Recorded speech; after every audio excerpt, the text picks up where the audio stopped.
சிறுமையானவர்களுக்கு தன் கையை திறந்து ஏழைகளுக்கு தன் கரங்களை நீட்டுகிறாள் அப்படின்ட்டு ஒரு பெண்ணை பற்றி சொல்லப்பட்டிருக்குது. ஸோ பெண்களுக்கான குணாதிசயங்கள் பல. அதுல ஒண்ணு என்ன அப்படின்னா சிறுமையானவர்களுக்கு உதவுறது அப்படின்றது.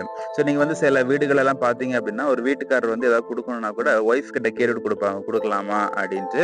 இன்னைக்கு நிறைய பெண்கள் கிட்ட இருக்க வேண்டிய ஒரு குணம் வந்து இந்த கொடுக்கக்கூடிய ஒரு குணம். ஸோ இது வந்து நம்ம வளர்த்துக்க வேண்டியது ரொம்ப ரொம்ப அவசியமான ஒரு காரியம். இது வந்து நல்ல ஒரு நேச்சர், ஒரு பெண்ணுடைய நல்ல ஒரு நேச்சர். என்ன, சிறுமையானவர்களுக்கு கொடுக்கணும், ஏழைகளுக்கு கொடுக்கணும். உங்க வீடு தேடி ஒருத்தவங்க வராங்க, நீ வந்து பஸ் ஸ்டாண்ட்லயோ ரயில்வே ஸ்டேஷன்லயோ நிற்கும் பொழுது உங்களை கை நீட்டி கேட்கறாங்க அப்படிங்கும்பொழுது அவங்க கிட்ட வந்து சில்லறை இல்லைன்னு சொல்லி அனுப்பிடாதீங்க. அவங்களுக்கு வந்து இல்லங்க இப்போதைக்கு என்கிட்ட காசு இல்ல அப்படின்னு சொல்லி அனுப்பாதீங்க. உங்ககிட்ட இருக்கிறத எடுத்து குடுங்க.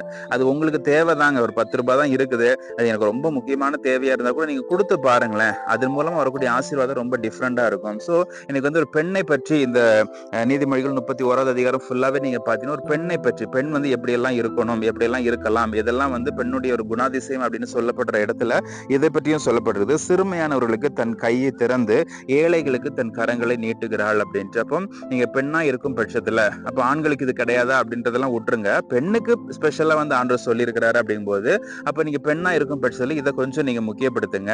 ஆக்சுவலி அது வந்து ஒரு ஈகை குணம் வந்து நேச்சுரலாவே இருக்கும். நீங்க வந்து நீங்களே அதை ஃபீல் பண்ண முடியும். உங்க கூட இருக்கக்கூடிய ஆணை விட உங்களுக்கு வந்து அந்த கைண்ட்னஸ் வந்து ரொம்ப அதிகமா இருக்கும். கைண்ட் ஹார்ட், ரொம்ப இரக்க குணம் ரொம்ப அதிகமா இருக்கும். யாரையா ஒருத்தவங்க வந்து அடிக்கிறாங்க அப்படிங்கும்போது நம்மளால பார்த்துட்டு இருக்க முடியாது. ஏன்னா இது பெண்களுக்கு கொடுக்கப்படக்கூடிய ஒரு இருதயம். ஸோ இந்த இருதயத்தை வந்து நீங்க திறந்துடாதீங்க.